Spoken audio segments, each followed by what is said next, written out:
I say teach that. Teach creation science, but teach the Norse Odin myth. Teach the karmic wheel, and teach the Scientology version, which says that the world was created on a bet between God and L. Ron Hubbard. And some of you skeptics might be, you might have a kind of a blind faith in science and empirical inquiry and observable reality and other myths. And so I thought I might set you straight on creation science tonight.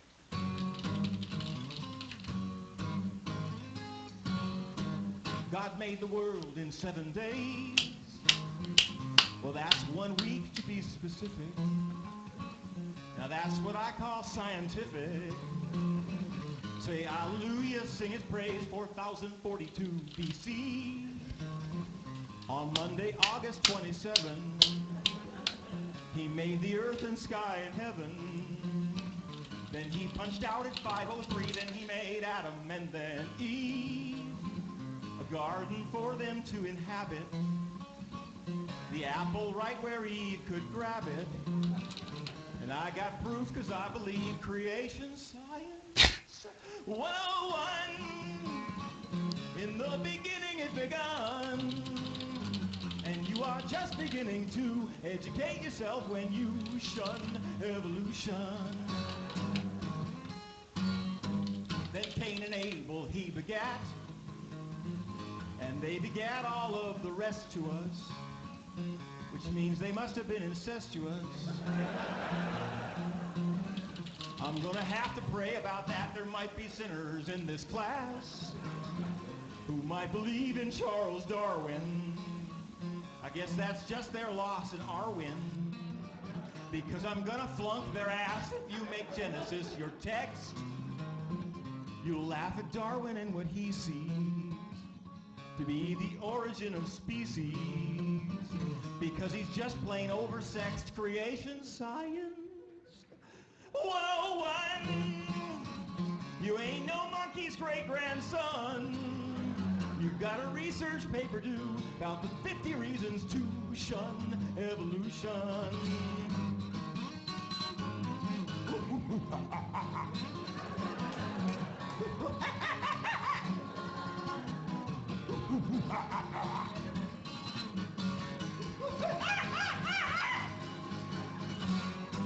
Don't let them hand you that old jive about survival of the fittest. That notion don't pass the bullshit test. 'Cause look at me, I'm still alive. God made the world just like it is. He made the fossils just to tease us. Old bones to test our faith in Jesus. Yeah, this'll all be on the quiz. Creation science 101. Now Armageddon, your homework done. Because when this semester is through, it's straight A's for students who shun evolution. The kids get such an education when they shun the heretical theory of the development of life on Earth over millions of years by means of spontaneous genetic mutation.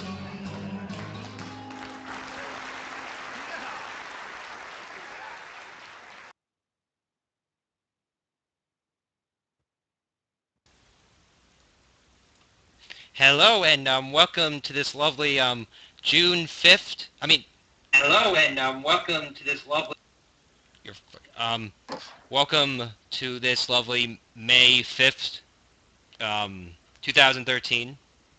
And this is the Lion Go Show with your host SirStrife, and we have Sam and Realistic Nihilist and Bored to Bits, and shortly we'll have AronRa on, but in the meanwhile we'll have dprjones temporarily filling in since Aaron's having issues with his Skype. You have to call him AronRa or he'll like Viking bitch slap you. Well, that's hard. You have to pronounce it correctly. What do you think he'll do? Like fist me right through the screen? I think he'll put on his Viking helmet and stab you through the internet. Yeah, I don't think he's going to be fisting anyone. How do you mean like that? Okay, Hello, DPR. Hi. Hi, and the topic of this week is creationism in America. And what is your view on this, DPR? Since you're from UK and You're asking someone from the United Kingdom to talk about what's going on in no. America. But what is because Boards Bits and you are both from the UK. What is your view of it from your perspective? I guess. I think it's something that needs to be challenged, obviously. I think there's a huge danger with the way in which America is going. And I don't think America or Americans in general, and I know that I'm likely to upset people when I say this, I don't think they appreciate the decline in which they're going and how, they may have the arrogance that they're a superpower at the moment, both economically and military. They're on the decline. And part of this is due to the fact that education doesn't seem to be something that is respected anymore in America. When you have states and government who have absolutely no idea what they're doing and, as I say, undermine education, there is a problem. And it's a serious problem, and it's easy to make cheap jokes about it, if you like, but it needs to be discussed on a serious level. And what is your view on this, Boards Bits? Board?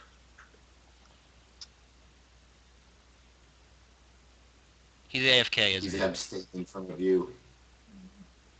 Is he AFK or is he muted still? Is that He's a- better? Were you muted? Yes. I might have been. Don't pick on me. No, I was going to say, sorry, I agree with DPR that the US has been, up until very recently, in expansion, probably since the First World War, when they dropped their isolationist policy and sort of rejoined the world. And they've had a massive expansion. The 50s, 60s, and they sort of dragged the Western world along with them until we in the UK are very Americanized. But they're now in a situation where they're about to lose their top position economically to China. You've got Russia, Brazil and India developing very fast, and America is resting on its laurels. You only have to look at the science committees and the in Congress that are run by creationists or Christian scientists, and you think, are these the people you want to be running your nation, sending your nation forward? They can't address the serious issues because they've got the Bible shackling them. That'll do for now. Well, Sam, since you're a bio engineer, if I remember correctly. Bioinformaticist. I guess I do. It's hard to describe exactly what I do because I have my foot in a lot of different doors. But loosely speaking, I'm a computational biologist. And one of the things that I think I notice about American culture the most is that there's a complacency with regard to not evolution, education. Excuse me. I was applying for, a teaching job earlier this year, and I get tons of, offers for teaching. But so, I educated myself on a lot of it, and the problem is there's just worse and worse, performance and emphasis on education. I can only speak from my own experience, but there's a lot of complacency. There's a lot of people who don't necessarily value education as much as they value the things that they believe education will get them. They care less about going to class in order to learn things than to just get that A so that they can make some money on Wall Street. And that's just a very large problem in America, in my opinion, is the fact that a lot of people don't respect education for education's sake. Realistic Analyst, you have any view? I find it amusing just to see what you're talking about there, Sam, because I see the lack of education. I saw Neil deGrasse Tyson actually made a tweet recently that said when a student cheats, it shows that he cares more about a grade than about his education. So that kind of goes along with what you're talking about. But yeah, I mean, I've seen it recently, and I watch people who believe in the Bible forced to teach evolution in class, and they have this controversial viewpoint of it, and they like have to stand up there and teach the students, and they think it's a travesty that they're trying to teach the students something that they don't believe. And it's funny because it's all in these southern countries, and you're seeing these students go, well, I don't necessarily believe that. And like, how does that make any more sense than God, you know, because this guy obviously can't teach it in an unbiased manner. So I don't know. It's weird that it even exists, really. It's weird that people want to latch on to these beliefs so hard that they inhibit progress. Well, I mean, I would agree with that whole thing. Like, I went to my college, like there was people, several people who actually believe in that stuff, literally, like the Genesis account and such, even though they go to a state university in my state, which I found a little disturbing. And the person's, some of the people that I've known actually were majoring in biology that believed that stuff too, which is a little bit disturbing from what I've noticed. It's just silly, man. I don't understand why they believe it so fervently in the wake of so much evidence to the contrary, you know? It's beyond me. I don't understand the mentality of preserving your beliefs over everything. I don't understand it. Maybe one of our Well, guys can shed some light on it. Can I throw something in there, if I may? Why people hold on to beliefs? I'm sure that in your own life, realistic, that there have been occasions when you've gone through that uncomfortable process of accepting that something that you once believed in is not actually true. If you extend that feeling to someone who has been indoctrinated from such a tender age that their beliefs are so much a part of their being that to tear them apart and tear them out of their belief system is an incredibly difficult thing to do, then I think you'd understand why people are reluctant to readily drop their beliefs and their faith. That's an interesting point to bring up, and I say it's interesting because it seems to me like the best form of attack for changing the situation in that context would be to try to get them to not identify with it somehow. Try to remove their identity from their beliefs. And I don't know. That's all speculation. See how far that goes. It's not only, well, it is speculation to a degree, but I think you're on point. And how do you do that? It is a difficult thing to do because their identity is all so married up and interconnected with their belief system. They identify themselves as religious. They identify themselves as someone that believes. So I don't think you can so easily sort of like separate the two. You are really challenging someone at their core, and it really is sort of like beyond just sort of like persuading them that fact X is wrong. You are trying to restructure their entire psyche by telling them that their entire belief system is wrong and inaccurate. That, I think, is one of the big problems that we have when we try and persuade people that religion is not necessarily the right way to look at life. Well, I think that a big problem with the whole process is the fact that, it's really two different countries in the United States, depending on where you live. I've only lived in the north.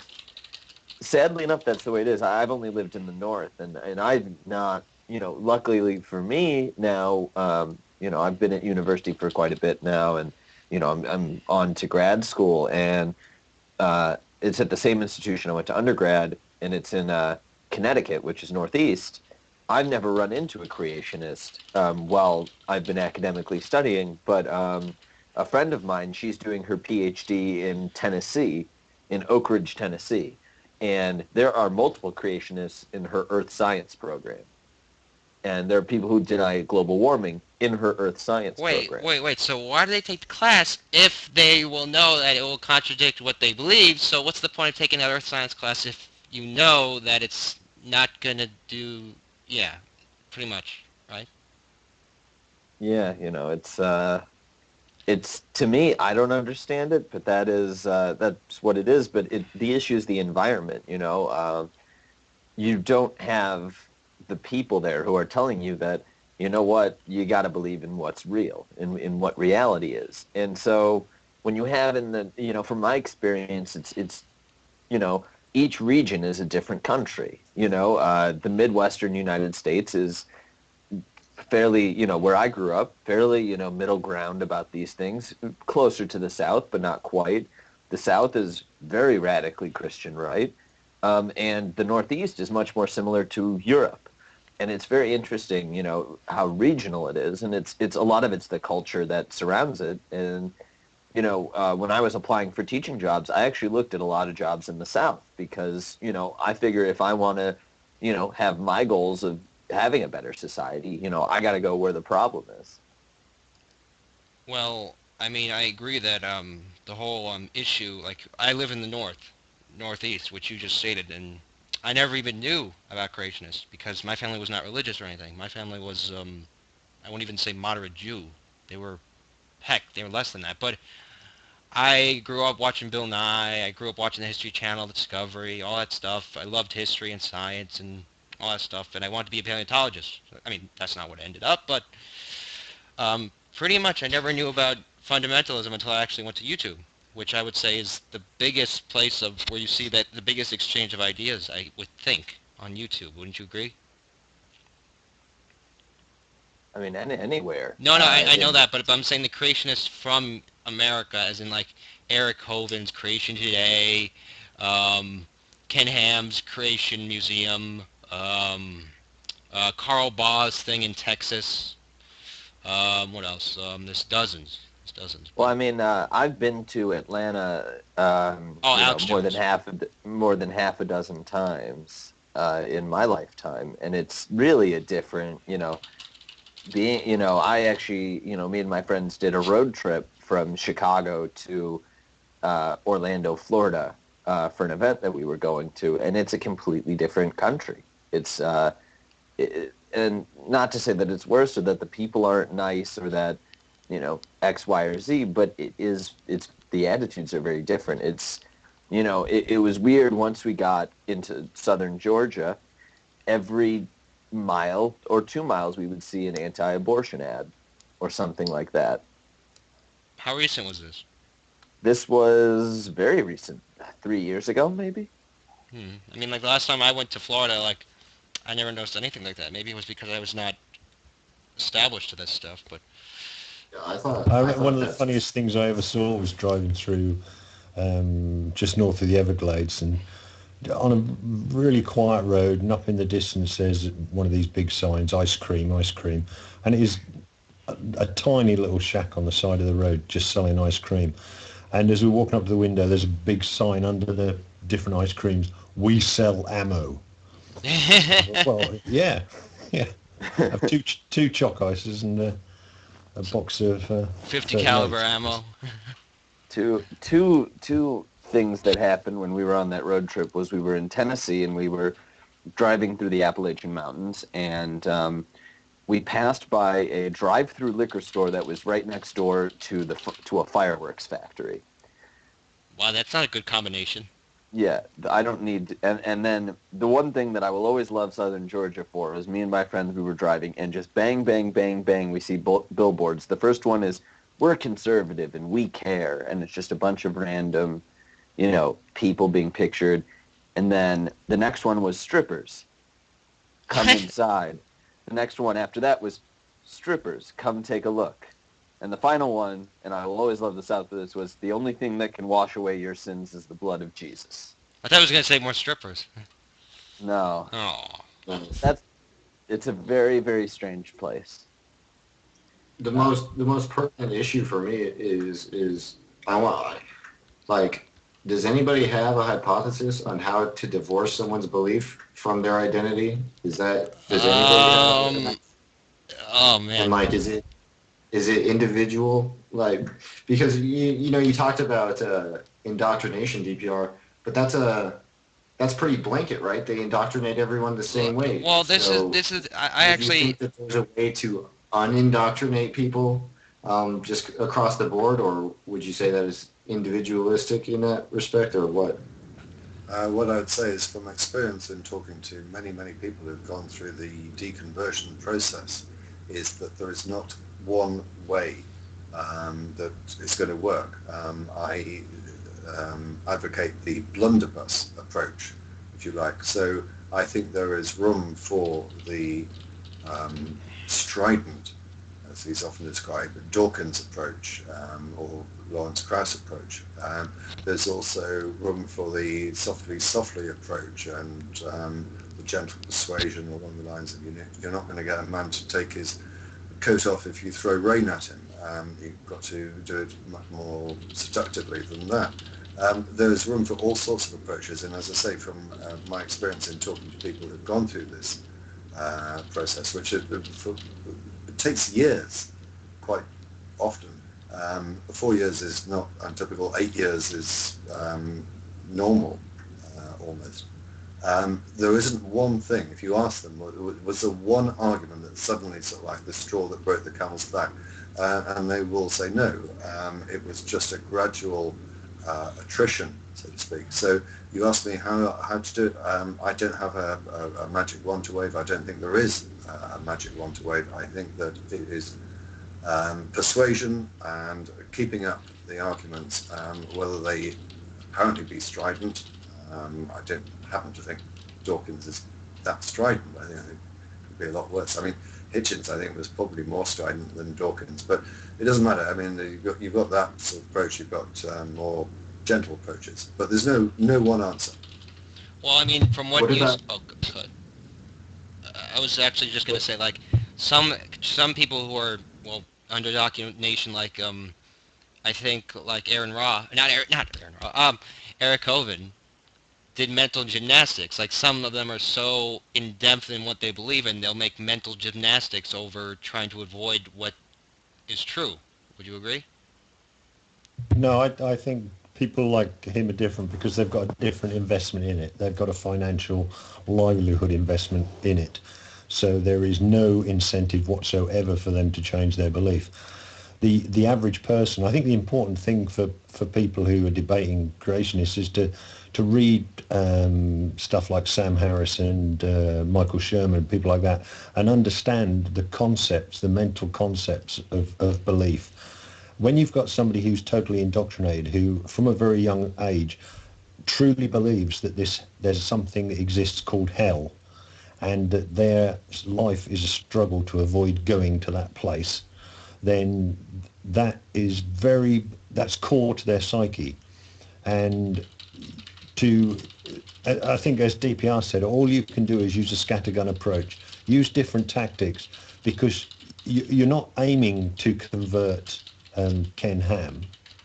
What you're aiming to do is put information out there, engage people in debate, and get hopefully some people thinking.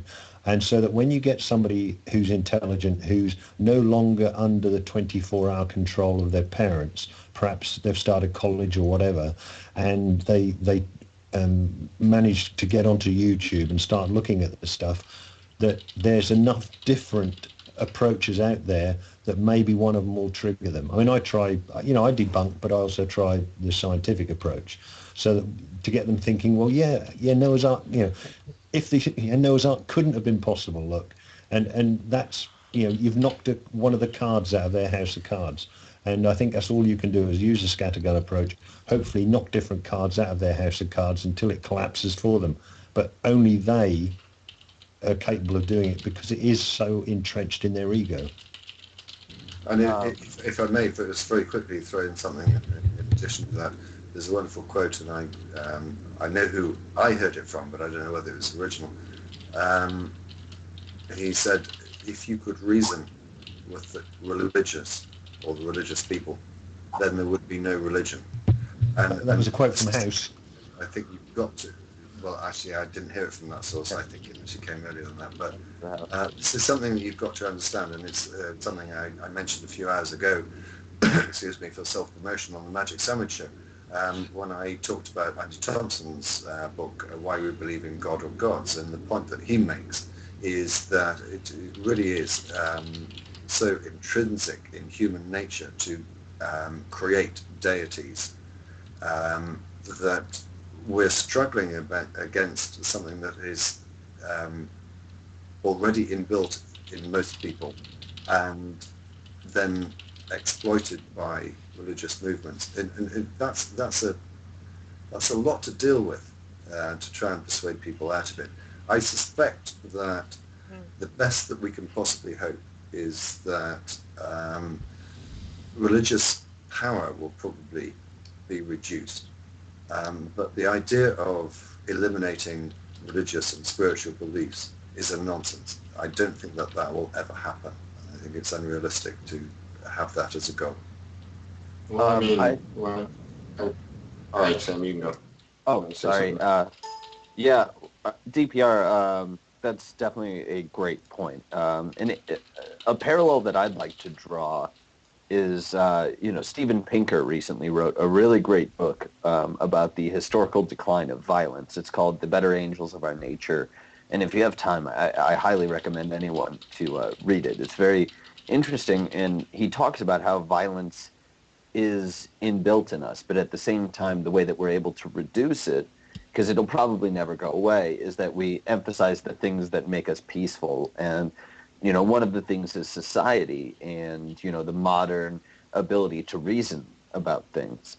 And I think that there's a parallel to religion there. It's childish for, I think, any of us to think that we're ever going to be able to completely do away with religion. But if we can sort of take the ugly edges off it, or so to speak, or really make it so that it's less and less of a truly dominant force in society, I think that's an entirely realistic goal.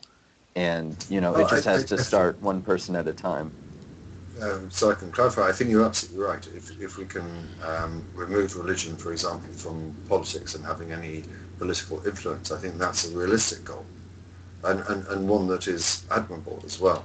But to seek to try and remove an individual's spiritual beliefs not only would be ridiculous, it would also be offensive, in my view, because it would be basically a thought crime. If you believe in religion, I mean, and we've seen how chronically wrong it goes if you try and impose that sort of law upon people. But the political influence and the advantage that a religious person has in a conversation, I believe in God and therefore my argument must be taken more seriously, is something that I think we can deal with and should deal with. And that is realistic, and we can get rid of that. Well, David, I think you make I don't know, it depends on the context you're talking about, because I think it seems you're talking about going on an offensive strategy to getting people to remove their beliefs. I mean, really, just being inquisitive, I think it's not an admirable goal to just, be speculative. When people have spiritual beliefs, I'm not saying that people shouldn't have spiritual beliefs or that you should try to remove them, but I still think that there should be some sort of inquiry as to why they believe what they believe. I mean, I'm not saying that it should be legislated or anything like that, but if people come out and tell you... I'm sorry, what's your point? You're not going to stop people believing what they want to believe, and you can't do it legislation or courts or whatever. I mean, it's a nonsense. So I think we're in agreement. I know, I understand. I'm not saying that we should try, but I'm just saying that it seems like you come to a point where you're just like, respect people's beliefs no matter how foolish they are, as long as they don't influence anything. And to some extent, I don't even know how you can... Entirely, exactly my position. I do not care, nor can I control what someone thinks, as long as they do not interfere with other people in their beliefs. Then what possible issue could I have against someone holding such beliefs. And how could I stop them holding such beliefs? It's only when they interfere with other people and with society in general that you have an issue. But if someone wants to believe whatever nonsense, let them do so. I've got no issue. I think there is I just think the issue that the mob, if you want to call them that, the masses, do seem to look for leadership, and perhaps that's part of DPR saying that we will invent gods. You know, if somebody will stand up and, you know, history is replete with a person standing up and managing beyond belief to get a mass of people to follow their will. And religion does that par excellence, because it has the boss who cannot be questioned except by the priest, who happens to be in touch with him on a daily basis and knows his will. And maybe the masses just need a leadership of some sort, and religion fulfills that purpose. And if it does, in most of those cases, it's benign. Is it not? And it may, let me explain this. It may lead some people, for example, to consider issues such as homosexuality to be sinful and evil and horrible. And they may hold that belief. And they may go around their everyday life, and it will not, that belief will not in any way interfere with anyone else. It's just a personal feeling that they have, whether it's from a religious route or not.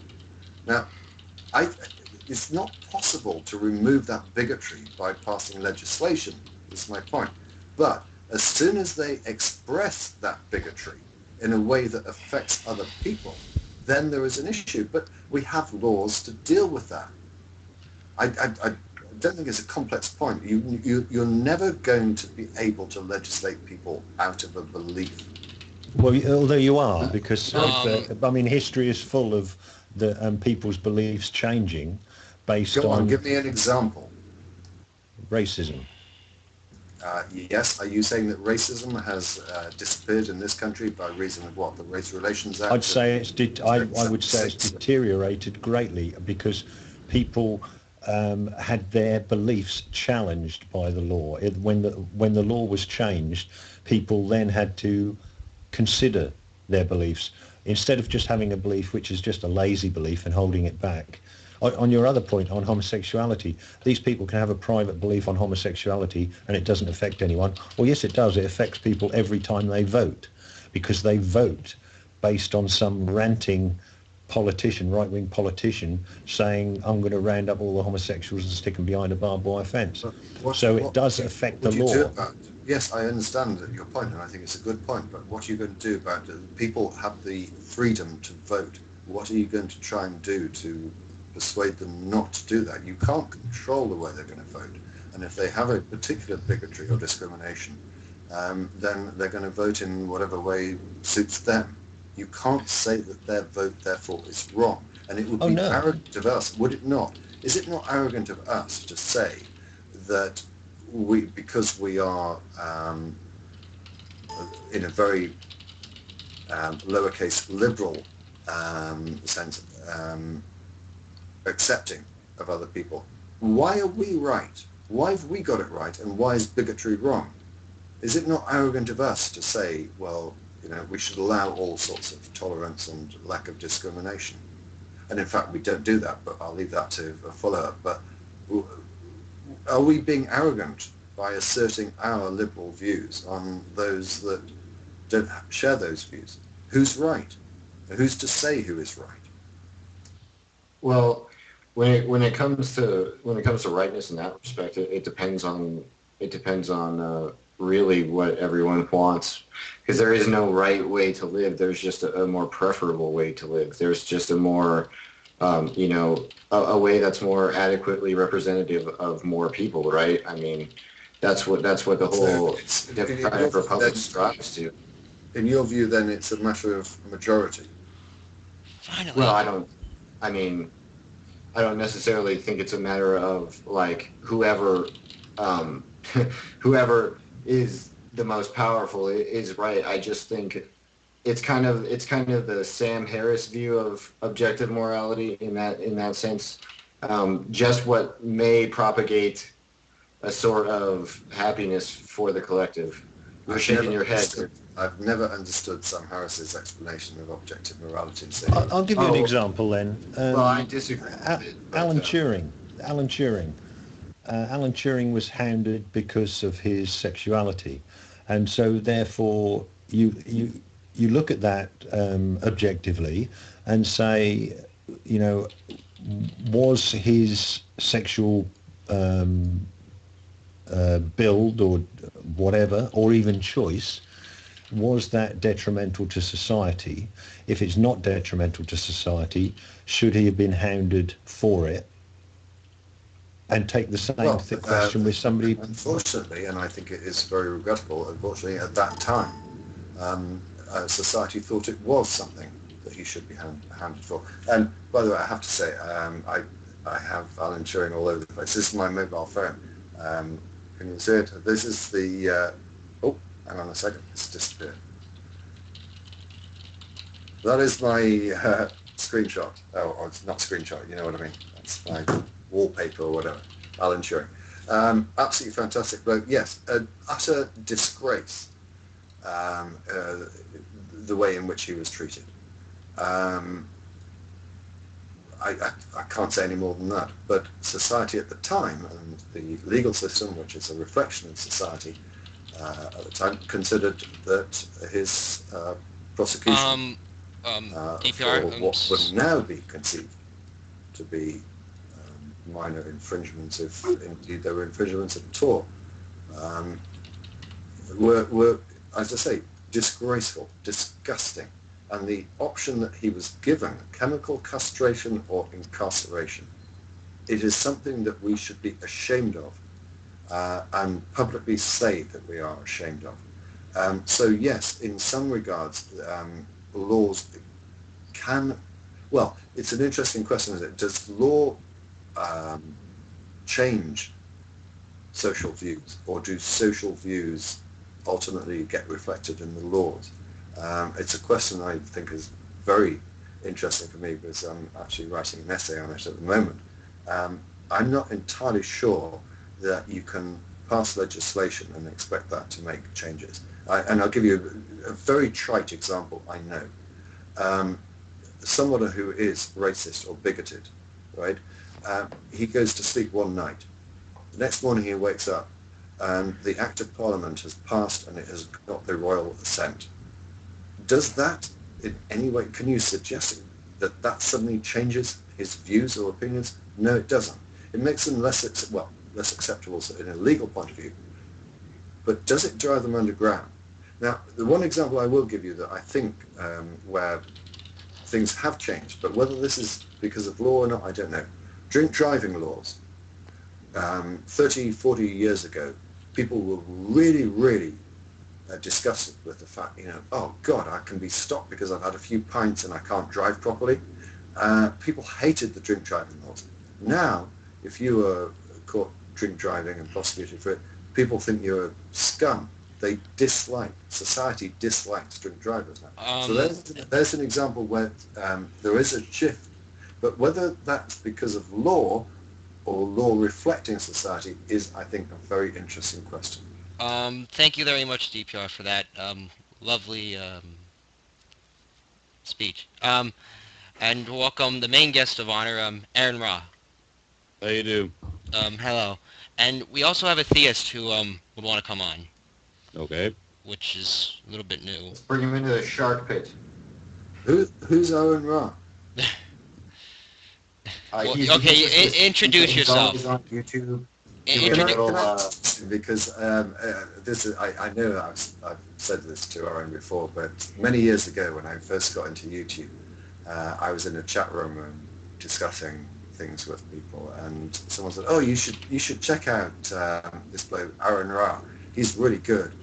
And I said, "Yeah, I think I've heard of him. Give me a link." And they sent me the link, and I opened it up, and he had that avatar of him with huge sunglasses and everything.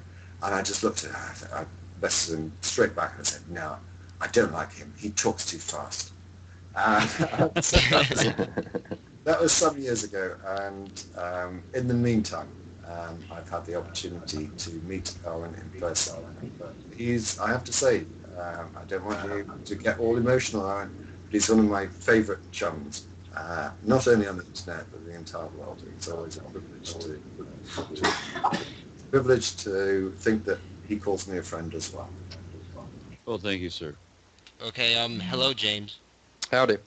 What do you want us to talk about, James? Oh, I was just, I was very interested in the, I need to get out of this so I don't hear any echo. Excuse me. I was very interested about the conversation regarding politics, and I felt something that was said was very silly about not allowing beliefs to affect law. Because everybody has their beliefs affect law, whether you believe, we need a social structure A or social structure B or economics A or economics B. Everybody takes their beliefs and votes based upon them. That's the point of the voting process. So to try to say that people shouldn't have their beliefs reflected in voting seems to me very silly. I disagree. Wait, one at a time. Let's go with Sam. I would say that I disagree to the extent that we have the First Amendment in the United States. It's a very specific, way of voting. For instance, I have a friend. Actually, never mind. I have a senator in my state who is actually, in his own instance, he is against abortion. If it was a decision up to him, he would say, no, I'm not going to do it. But he's still pro-choice because he understands that this is not something that he can take beyond his personal beliefs because it's an unclear question. So he doesn't vote on his personal beliefs, and that's why I view him as a true representative of my beliefs, is he votes on the right to choose and on the right to have your own beliefs. There are certain issues such as, let's say economics, that's more where you have to go with philosophical beliefs, but that's not the entire case. Well, in your senator friend, I would take it that he believes it's not his case to tell that to people, and so he votes pro-choice. His belief that his belief shouldn't affect people still affects his voting. No, I think you're confusing belief with thought, as quite a lot of believers do. When you think about something, you think about all the issues around it. The belief you're talking about is something taken out of an old book. That's a dogmatic belief. Back up. We're not bringing the Bible into this. Let's not attack the straw man here. Well, it is. If you're talking about religious belief is a dogmatic belief which is only open to interpretation by those. I'm just talking about belief in general here. Okay. No, because as I'm saying, it's a different type of belief. If I believe people should wear their seatbelts, that isn't something I've just plucked out of a religious text or plucked out of the air. It's because I've considered the issues surrounding people wearing or not wearing seatbelts. So that's a thought process. A belief isn't a thought process. Now, let's let James reply, and then Realistic Nihilist will go with whatever he had to say. I think the issue here is you're trying to say that this isn't a belief because of what it's based on. Now, you may disagree with what the belief is based on or why they come to believe it, and you may think the belief is asinine and foolish, and you're welcome to think that. You have that freedom as an American. But that doesn't change that it is a belief. It is that a thought that they have. You do realize Boards of Bits is British, first off, but go ahead, Realistic. I'm sorry, I apologize. I don't know what your law structure is over there, so apply it however it's relevant. I'm totally sorry. Are you suggesting? I hate to. No. I was just referring. Are you suggesting that the right to thought is a privilege only that Americans have? Yes. Oh no. I'm sorry. I'm an American personally, and I was speaking about my constitutional rights. I was not implying that. I didn't realize. If you don't have written constitutional rights, are you saying that you can't believe what you want to believe? I believe you're welcome to believe whatever you want to believe. Thank you. Go Realistic. I think I understand what you're trying to say because everyone believes things existentially. There's nothing you can do about it, and your beliefs guide every action that you take. But I think what we were talking about with regard to politics is whether or not the beliefs are founded and representative of most of the people, as well as, like I said, founded in a sort of reason. Respect for humanity. I think there's a fundamental difference in what we're talking about. I understand, but I think your argument is delving too much on semantics instead of rather than understanding the underlying point. Well, I think that I hope that all of you agree when we're talking about politics and philosophy, semantics is a very important thing, so we have to pay attention to them. Do you agree with that? You'd have to give me an example. Well, I mean, what we were just talking about. I mean, if we're talking about... Let's raise And then- this. Wait, Well, one at a time. Let One me- at a time. Let me talk one more point. It seems a One little bit at a like- time. One at a Okay, time. sorry, you go ahead. I can't answer the question until you define for me what philosophy is. Define philosophy. If I'm not mistaken, there's a whole philosophy about defining philosophy. Kind of tricky to define. Well, how can I possibly agree with you then? If you can't define something. So, what is your point then regarding philosophy?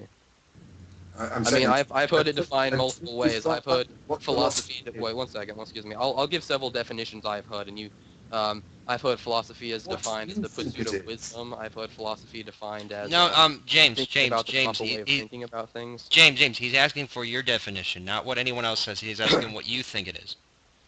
I don't know. I think something like, I guess thinking about life's big questions seems to me to kind of get it. I think it's a tricky thing to define. Because it's an area of thought and study, and it's a little bit tricky to define, I think. Okay, and DPR, what do you think philosophy is? I don't try and define it. What I will do is I can tell you what other philosophers do when they try and define it. And some of them I think are acceptable definitions, others I think are ridiculous. The best definition, so far as I can see, of philosophy is thinking and questioning. And if that is your definition, then I have absolutely no objection to philosophy at all. What I object to is when philosophers, or pseudo-philosophers, seek to try and use philosophy beyond its bounds of merely thinking and questioning. For example, use an extreme example, such as William Lane Craig, who seeks to use philosophy to argue into existence his God. That, to me, is a nonsense. Well, let me, excuse me. I have If to your definition Wait. of philosophy is purely thinking and questioning, then I have no objection to it at all. But in that case, it's hardly a discipline, is it? This man, I don't even know where to begin. Let me get this straight. You're calling William Lane Craig a pseudo-philosopher, and your reasoning behind this is that he uses thinking and critical reasoning and various arguments to argue for God, which there is a whole realm of philosophy for, philosophy of religion. That's not just one Yeah, God, though. That's Let me ask this. Was Descartes? Let me ask this. Was Voltaire, Descartes, were all of these guys pseudo-philosophers, or? Well, I would like to comment for a second here. I don't think that he's criticizing William Lane Craig because he believes. He's criticizing William Lane Craig because he's very much more of a preacher than he is a serious academic thinker. I mean, if you look I think at his... that's a joke of a statement. I've never heard him give a sermon in my life. In fact, all of his debates, at least that I've heard, he doesn't touch on scripture for argumentation, so I think that's a baseless accusation. Well, I think that So I it's would... also incorrect, I have to say. Thank He does rely on biblical writings. Okay, well, tell me what. And did you watch his debate with Rosenberg? Well, Wait. I've watched his debates, and I can tell you they're all exactly the same. It depends whether he's got 20 minutes to open or 25 minutes to open. If he's got 20 minutes to open, you'll get 5 arguments. If he's got 25 minutes to open, you'll get 7. They are all the same, word for word. And he erects redundant arguments that have been criticized for over 1,000 years. And he tries to use these arguments to Let's try to be consistent. You're making a lot of blanket statements right now. Let's try to be consistent and attack one thing at a time. One thing at a time, James, okay? if you'll let me... Yeah, wait. Hey, stop. DBR. Okay, James, go. Then Sam. Okay, let's try to be consistent because you're kind of smearing all these accusations out there, and I want to take them one at a time. The first accusation I want to talk on is you're saying that William Lane Craig uses the Bible to argue, and please, a simple yes or no question will suffice. Did you see his recent debate with Rosenberg? No. Okay, well, go watch it, and I challenge you to find me where he uses a Bible verse to argue for the reasonability of God. Please do that, because he May I doesn't. make a- And no, he does not use one Bible verse to prove his point. He stays in the realm of critical thinking regarding metaphysics, Critical thinking. regarding metaphysics and cosmology and those things. Now, if you disagree with him, that's fine, and you're welcome to have your accusations. But please do not put out false accusations about his argument, because he never touches the Bible. May I Well, he address does. this very Wait, whoa, stop. video on Stop. It was Sam's turn, okay? Yeah, thank you. I mean, I not to be cantankerous or anything, but James, you did interrupt me in the middle of when I was making my last statement. And if you let me finish, what I meant by that is not necessarily that he's acting as if he's a preacher, but there's a reason why he's not taken seriously in the academic literature, as far as I can tell, based on the people I've asked. And granted, that's a small sample size. But from the local metaphysician, let's call that's a thing, that I've asked about this is he's, and DPR, excuse me for the phrase, but he's viewed as being kind of very huckstery and lawyerish when he, in his arguments, and he doesn't actually respond to criticism. He doesn't actually engage in the academic process. Okay, I he's think one of these people who uses his credentials. James, let Bortibits go next, and then DPR can respond to what he was going to yell about, I guess. He likes to use his credentials as a quote unquote philosopher to push through arguments that don't stand up to scrutiny, and they don't stand up in his own academic field. And I believe that that's what DPR was getting at, or at least that's what I took his interpretation. Okay, well, I find this hilarious because calling him that he's, not taken seriously because you ask a local biased philosopher, and that's not to say that that's a problem, but I'm sure there are philosophers on both sides of the fence. How is he biased? I don't know what his religious beliefs are. I just asked him. Okay, sure. So you have a philosopher who doesn't like William Lane Craig. I'm sure I can find a Christian philosopher who does like him, or even an atheist philosopher who maybe likes him, okay? That's not the point. I think that would be a tougher trick. One moment. Let me finish, okay? Wait, James, you said you agree with my moderation. It was Bortibits, then DPR, then you, okay? Okay, but I didn't finish, though. Well, one more sentence, and then go. Then you can reply after DPR. Okay, and saying that he doesn't respond to criticism is just an absolute joke. I've watched his debates. Every criticism that any atheist has brought up, he has dealt with, and if it's brought up in the question and answers, he deals with it again. I've read his books. He goes into great detail about the criticisms, but usually the criticisms aren't anything new or intellectual. It's the same old arguments that have been responded to by him and other philosophers for many years. Now, before Bortibits goes, my question is, with his view on special relativity, which a lot of people I've heard is bullshit, what he does. Anybody, Bortibits, you go first. May I ask a question? Does his view of special relativity, does it contradict any scientific evidence? Yes. It does. Specifically what so? The Einsteinian Bohr, I think it was, view of relativity? No, I mean, like, as observable facts go. Yes, the physics that allows GPS devices to work, his view of time, the Lorentzian view of time. He thinks there's absolute time. I don't believe think that's time the case. can No, dilate. he doesn't hold to an absolute view of time. He did say that in his writings. And he did it in a debate. Define absolute time, because I want to make sure we're on the same page here. He's saying that time does not dilate, that it is not a relative property of the frame of reference. What specific book has he said that in? No, it's not the book. It was on a live thing. He actually said that on, I think he was giving a PowerPoint, I think it was. Oh, I mean, I would need to do it specifically, because reading his literature, he seems to argue against a absolute view of time. Okay. No, he accepts the absolute view of time. He doesn't. Okay, well, he believes accept. time began to exist with the first event. That's not what I was talking Yeah, no, about. okay, but Move on. We're Bortibits. talking about absolute time that is relevant. Okay, Bortibits, go. Well, I was going to pass over to because I'd like to hear Aaron's views. I was just quickly say that I don't think William Lane Craig is taken seriously by people, because he is a broken record. He has, as DPR said, he has his specific arguments which he thinks he's honed down to a fine key, and he doesn't enter into debate. He simply does his presentations. So anyway, I'd like to hear from Aaron. Well, I don't think we have any reason to discuss whether William Lane Craig is taken seriously by anybody. His arguments are openly and deliberately dishonest.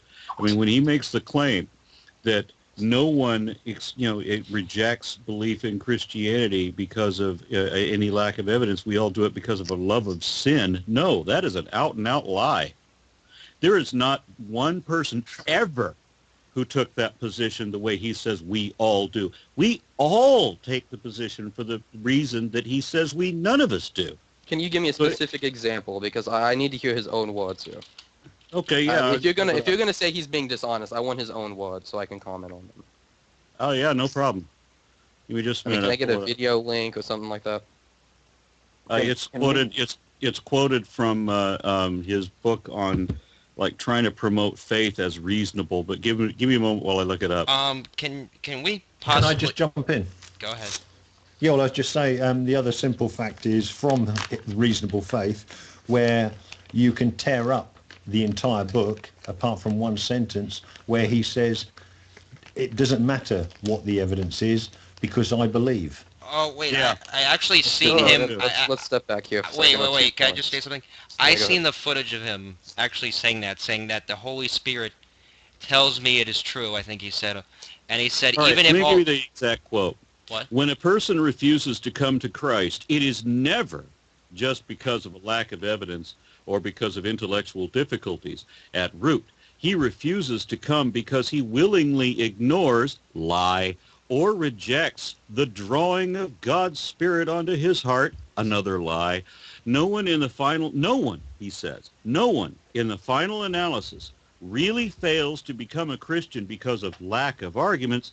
He fails to become a Christian because he loves darkness rather than light and wants nothing to do with God. That is 5 lies in one paragraph. The man is completely... I actually think that's 100% true, but I don't want to debate that at the moment. I want to debate with, was it Sam who was speaking a while ago? Sam, could you repeat what you were saying?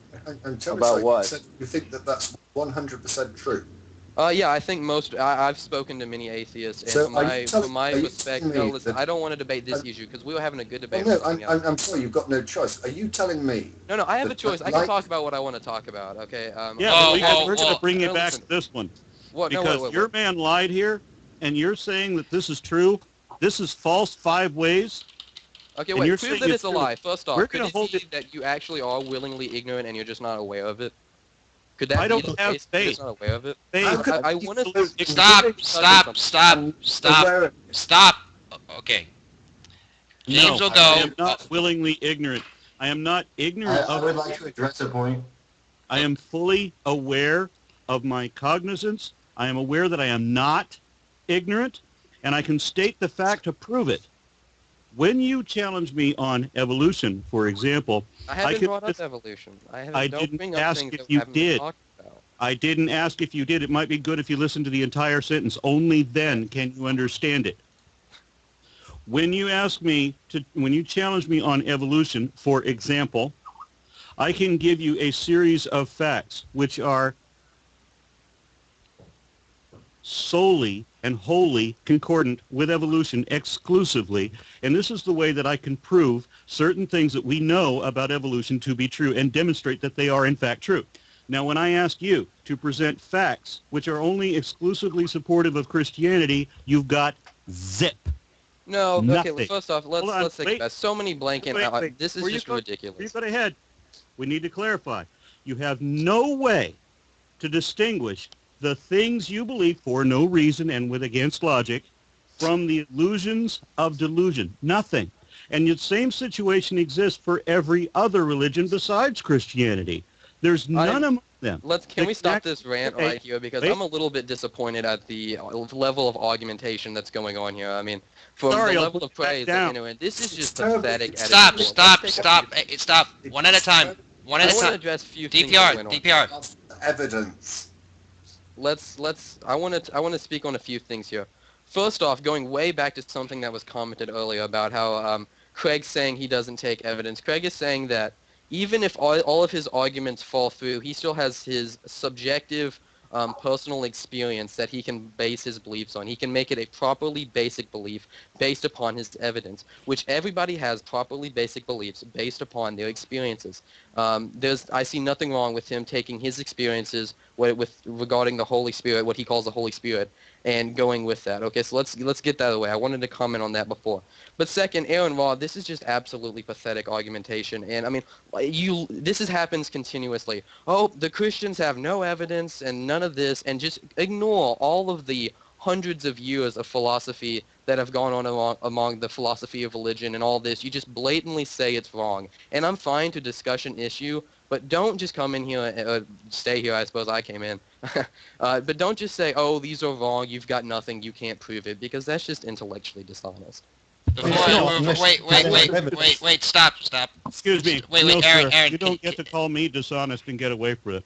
Aaron, can you... Don't get me, ooh. You are supporting an allegation made by Craig, which is wholly dishonest on every point therein, and I offered to prove the point to you. You then called me willingly ignorant, even though that is the definition of the faith-based position. Okay, again, like... Wait, stop. Let realistic go. No. You then say that you have evidence, and I am ignoring years of philosophy. I don't give a damn about your philosophy. You don't have any evidence. And I restate the challenge to produce some. And if you cannot, then you may shut up and apologize in the process. Okay, James. Yes. You can go after realistic goes, ahead. because he's been waiting for a long time patiently. I think there's a huge issue in suggesting that philosophy is evidence. There's a huge issue with that, and I'll tell you why. It's because I'm a nihilist, and the nihilist philosophy has been going on for a long time. So if it's evidence, you say it's evidence of, the philosophy is evidence to what you say it's evidence of, then my philosophy is the exact amount of evidence to the contrary. It's the same thing. That's why there's such an issue with philosophy, and the fact that you can't replicate it and you can't do anything with it. That's why science is so valuable. I think Sam should go because he wanted to go next. Okay. Thank you. I just find the assertion, well, first off, I agree with everything Realistic just said and everything Aaron said, but I find it laughable when people, who have obviously been, and I'm not trying to accuse something, but you've been in an ideological bubble. If you look at it honestly, there was a study that recently came out, and I can link it to you if you want. It's called What Do Philosophers Believe? It just came out last week by Bourget and Chalmers. If you look at it, the philosophical community is 72% atheist. So to say that philosophy is proof, blanket statement, because you are going to take everything that William Lane Craig says as fact is simply ignorant. And philosophy isn't evidence. I'm more interested, and I think that we should stop talking about William Lane Craig personally. James. Because I want to hear the argument. Wait, stop.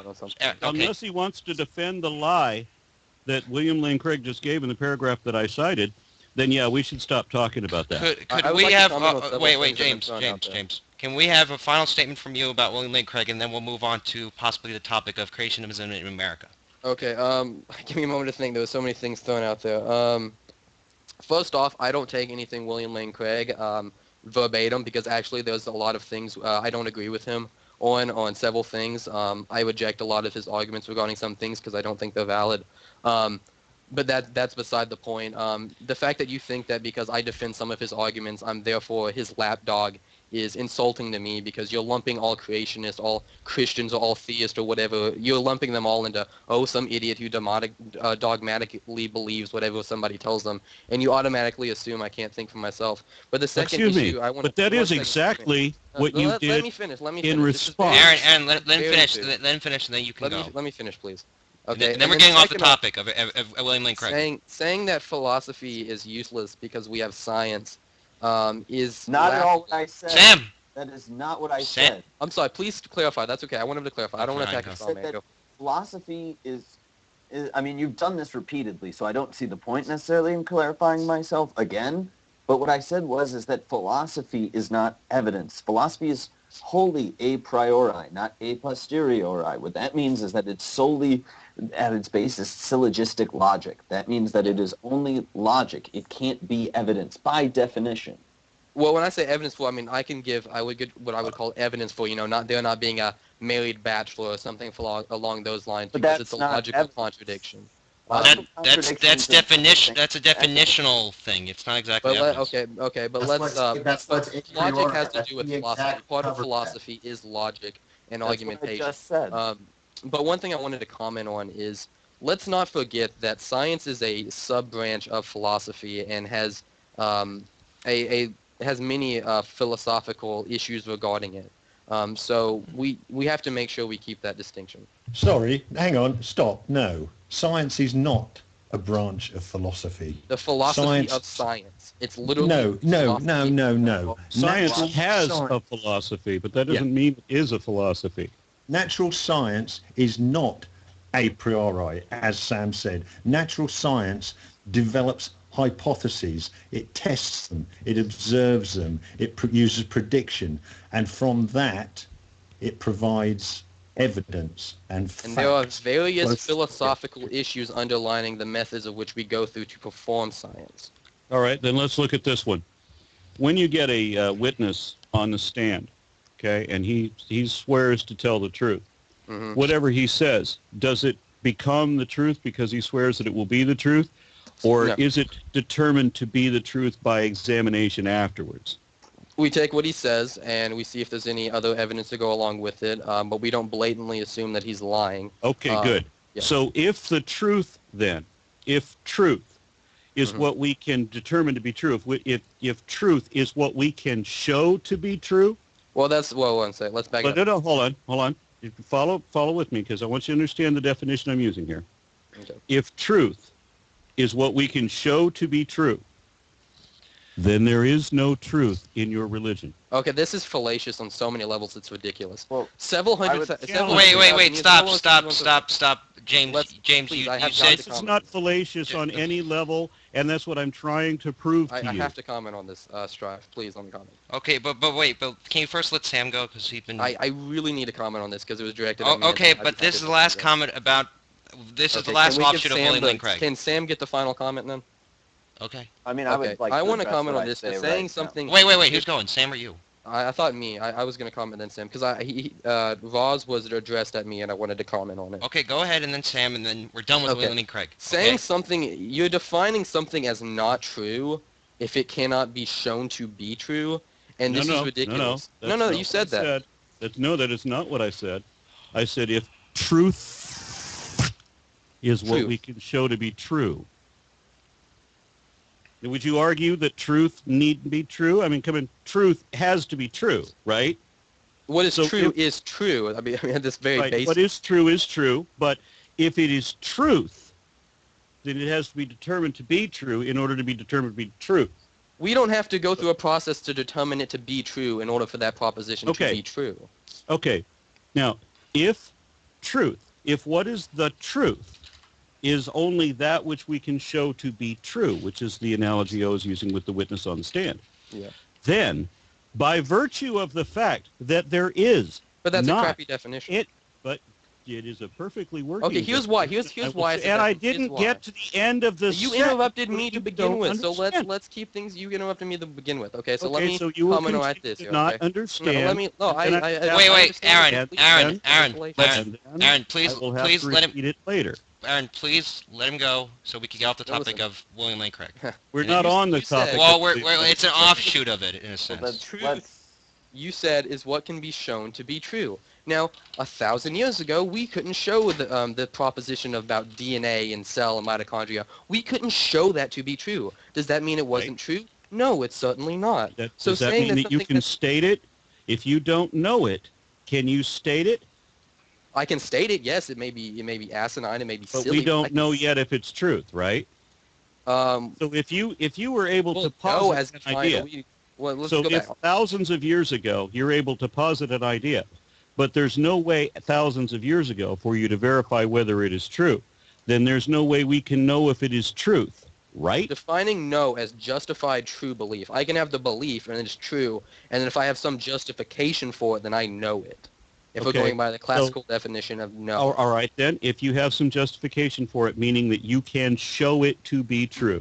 No, I have some reason in which I believe it is true.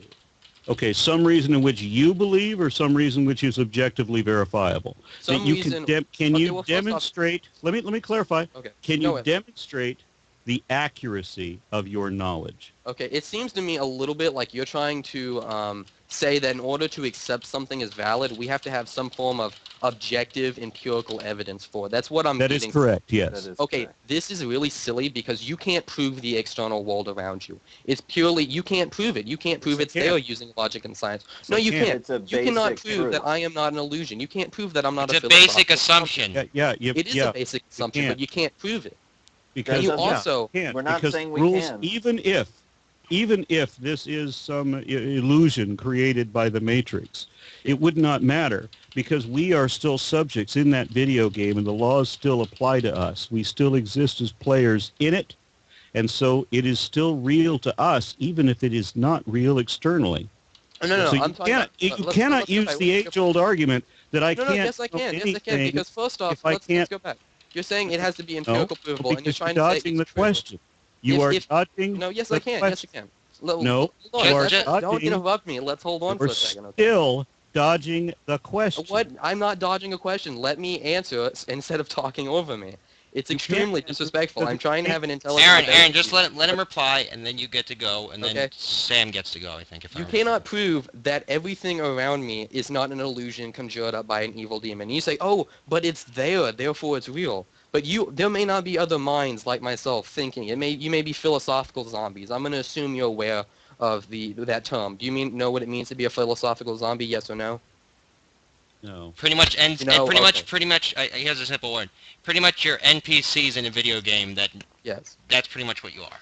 You can't prove it. You can't prove that the Pretty much, past exists. pretty You can't much, prove that everything that you remember, quote remember, actually happened. You can't prove anything, but we accept them because we have evidence for it, and that evidence being our personal experience. But we don't have to have it empirically provable. But second off, this is really fallacious because it's self-refuting. God. Saying we should only accept something if it's empirically observable is it's itself self-refuting. You can't empirically observe the truth of that statement. So The your rule of statement, science. no, listen, don't interrupt me. Your statement is one, overly restrictive, and two, self-refuting.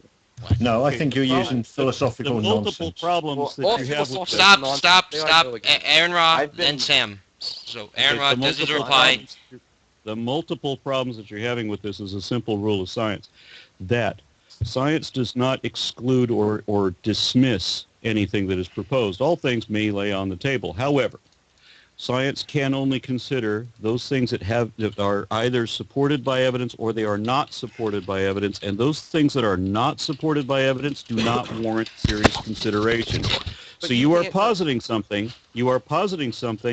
That is not supported by evidence and therefore does not warrant serious consideration. We're talking What you are empirical suggesting, evidence here. We're talking what you are- empirical evidence. what you are suggesting here, by saying that I can't prove that reality exists, the exact same probability is true to the degree that I cannot prove the reality exists, to the degree that your God created Okay, the that's illusion. the straw man. The Aaron Ra, illusion. It's you're not a straw man right. argument. You're Fallacies interrupting are me hilarious. again. So James, does anyone who James, doing stop. James, You just are stop. interrupting Let me That's a again. straw man. I'm not debating the probability of God's existence and you Just being stop it. Not No, able to debating prove that it. probability either. James, you're Quit not on right now. interrupting before you understand what I'm saying. I understand what you're saying, but it's blatantly Oh my fallacious. God. Stop, You are- stop. You are suggesting, sir, that I cannot prove that the universe exists because it might have been created as an illusion by some grand devil, which happens to be the belief you seem to be defending. No, I'm saying you are. Wait, James. James, we're gonna let Sam go. Yeah, I'm James, sorry, let Sam Let go. me talk back to me. So go ahead. Yeah, well, I mean, all of this aside, for the sake of everyone watching, let's try to let's try to be civil here. I think we can safely say no one's being very mature. But this is the issue, James. When you did what William Lane Craig and what so many people who like to philosophically masturbate do, is that you define science as a branch of philosophy. Now, as someone who gets paid to do science, I would like to speak on that. Science is not philosophy, and here's the reason why. When you say philosophy of science, yes, I will say DPR remarking on the chat. Yes, you are correct. But I would say the thing about philosophy is that it is only an a priori methodology of knowledge, whereas science is a posteriori. Now, there are elements of science that are directly derived from philosophy, but the scientific method is not one of them, because that is a purely practically defined methodology. What I do to test my models in the lab is defined by the way that I can address the questions I'm asking. It's not addressed by some philosophical grand schema that you seem to address. Science is ruled by practice. It's not ruled by philosophy. It's the same way as if you were to say that all of physics and all of theoretical physics is just mathematics. You don't hear mathematicians making that argument. You hear people like yourself. We all agreed Sam would have the last word, and I'm holding to my promise that Sam will have the last word. I'm not going to comment on it. I would like everybody to hold to their promise and let him have the last word. Are we all good with that? Are we already over before we got started? Yeah, I mean, I would like to make a simple comment on this. No, we said Sam would have the last. Wait, no, James, you've had every comment. Stop. We haven't even started this thing yet. He's opened up a whole can of worms, and he needs to have them fed back to him. Okay, stop. Okay, I just have something to say about what Sam said, and then I'll let Board to Bits go. I would agree with Sam's definition of science, because unlike philosophy, science gets new information. It grows as time goes by. Philosophy doesn't, it seems, from my opinion, because if you just have logic to work with, you don't exactly gain anything more than logic, do you? And that's all I wanted to say. And now Board to Bits can go, and then can we shift this into creationism in America? All I was going to say was quite simply that James is the epitome of the current apologists, in that he has no evidence, so he messes around in philosophy. If your omnipotent, omniscient, omnipresent being was so evident to everybody, you wouldn't need to come on here and torture your way through linguistics and philosophy trying to find little holes for him. You would be able to say, look, there he is. There's the evidence. You have no evidence. So, as of the moment right now, I am not attempting to prove God's existence. What I am doing right now is I'm just responding to the comments that you guys are making. I didn't come on here because I wanted to defend one of the many arguments that's been presented, and we can go over counter-arguments and counter-arguments and counter-arguments. That's not what I'm doing here right now. So saying, oh, you haven't presented your arguments yet, yeah, because I'm not arguing for that right now. So saying that, oh, I haven't done this, that's attacking a position that I never subscribed to, argue to at this moment. All I'm doing right now is I'm looking at the positions that you guys are holding to, and I'm looking at them and we're talking about them. So please don't try to throw in my face that, oh, I haven't presented an argument yet. Because no, that's not what I'm arguing right now. We need to be consistent. And I know that as soon as I get done talking, that AronRa is probably going to try to jump down my throat again. And you did say that we wanted to get onto another topic, so I would like for us to go ahead and do that. Well, I don't want to get onto another topic. I want to stay on this topic. Okay. What's the topic? What specifically is the topic? Well, are you on the channel? Are you on the channel seeing the topic? It's in big letters. What I wanted to do was I wanted to address James's points about an external world and being unable to prove things, and I wanted to expound upon what AronRa was talking about with the scientific method as far as that's concerned, because he was speaking from a point of relativism. Mm-hmm. So you are, and this is the way science works. I mean, science never proves anything absolutely, but it does prove things relativistically. So an external world does exist relativistically. Okay, well, I want to make sure that we're My comment wasn't about science's ability to show things as evidence. My point was that there are certain things we take to be true which we can't take the scientific method and prove them to be true. But there are other reasons we believe they're true. There are reasons I believe that my mother is downstairs right now and it's not just a hologram or whatever. But That's a they're not scientific scientifically reason. proven. That's a No, scientific the reason. reason I believe that there are other, the reason I believe that the past exists, that I went and let me give an example, that I took a test on Friday. The reason that I believe I took a test on Friday is because I remember, it seems to me, I had the personal experience of, and right now I have the As personal verifiable experience. by others. No, other people can't verify what my thoughts are. They can't, they If you can't took do a that. test, we can verify that. Oh yeah, but what if they have the same illusion of a past that I do?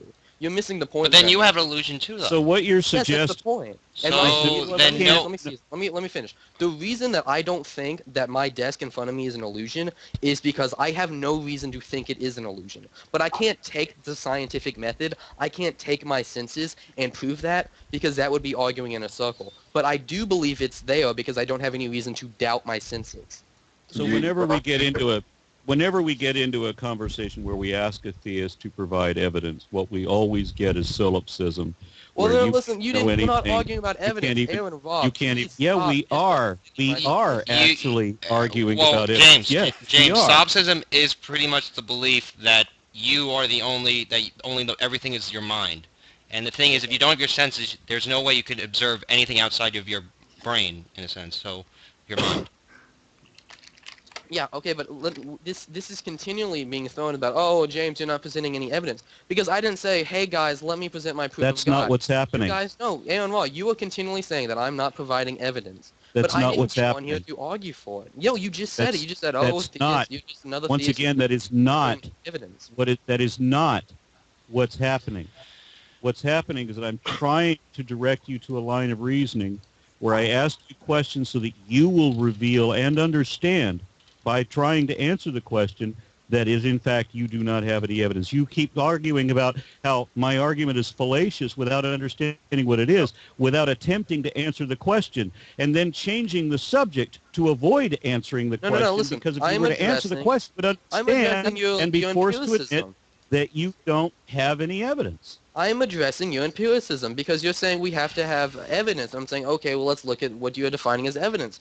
But you define evidence as something that the scientific can test and put in a laboratory, and I'm saying there are certain things we believe to be true that can't be scientifically proven.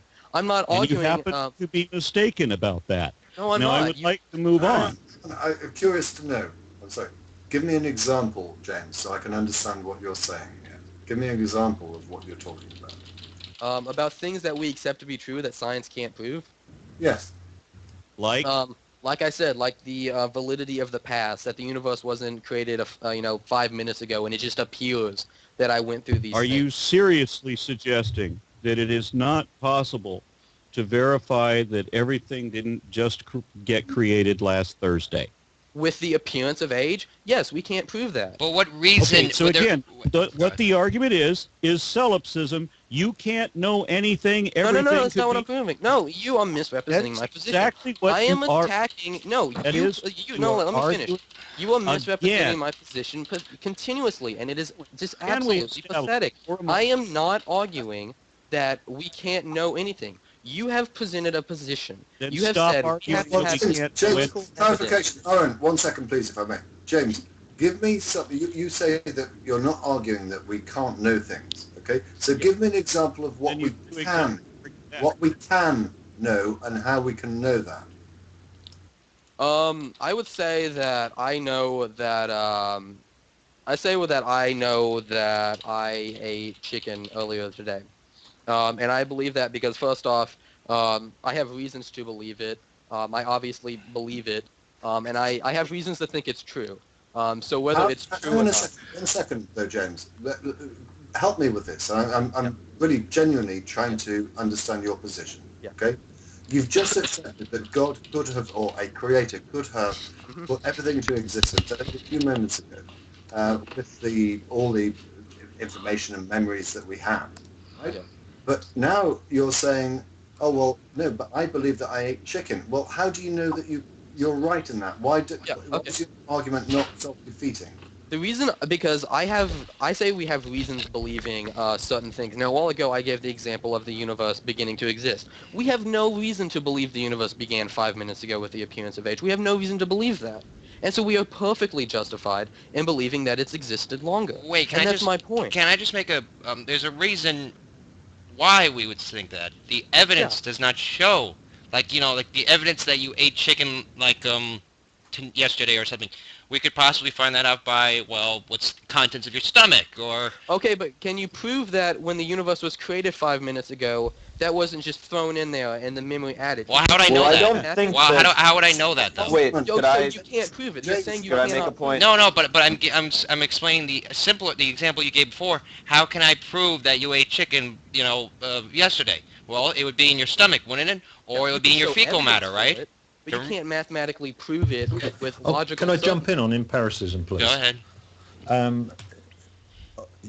Your argument, I think, fails quite simply. Okay, what is my argument? Present my argument. Hang on. Present it to me. Hang on! Stop interrupting when I'm halfway through a sentence. Your argument fails, I think, because you're claiming we cannot prove, for instance, that we're not in a... the universe wasn't created a week ago, and we all just think that. There's big difference is that if we could collect the 7 billion people in the world into this room, they would all have that same experience. Yeah. And that would give us empirical evidence. That would give evidence. But if you said to them, does God exist? How many of them would say, yes, God exists? That's not what we're debating. We're debating... No, that's what I'm debating. We're debating what we Stop. Ask you a question. We are not interested in you telling us what you're not talking about. That could take all day. He asked you a question. Answer it. And it's blatantly off topic. I'm not arguing for God's existence. I'm arguing... It doesn't matter. He's giving you an analogy, goddammit. He's not giving you a frickin'... He's not doing that as a point. He's doing it as an analogy. He's asking you a question. I'm not arguing. Try to follow the line of reasoning. James, the question. James, fallacious straw man. James, he's not... There are no fallacious straw men. Stop. Answer the question. James, he's not trying to straw man you. He's trying to give you a question, not of what you're actually expressing, but giving you a question of an example, I guess. An example, right, Board?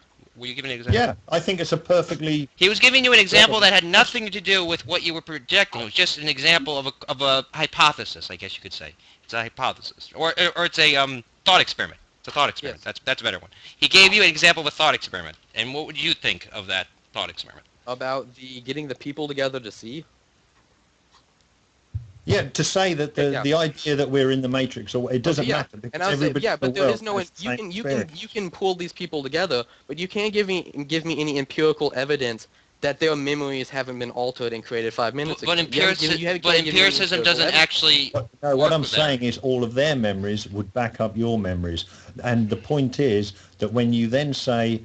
But there's no empirical evidence. Jesus did that. That is a straw man. I'm not arguing that. Stop misrepresenting my position. He's not. What I'm trying to get you to actually follow a line of reasoning. We've got Sam. I am not arguing for Christianity. You don't even know. Can we stop? Realistic Analysis has been very patient, and let him go. And then James, I guess. Go ahead. Okay, the funny thing about what you're saying, James, is you're saying, okay, you're basically putting empiricism on trial. And I think the reason that everybody's getting frustrated about that is that, they don't understand the philosophical implications. I, however, do, and the philosophical implications of science is that it doesn't prove anything, absolutely. It only proves things relativistically, insofar as that you can test them. And you are saying that you don't hold to an epistemological nihilism in that sense. You don't hold to the fact that you can't know anything. That's not your argument. You made that clear. You said, I don't believe that. I have reasons to believe things. Yes. That's what you said. But they're not empirical. They're not absolute.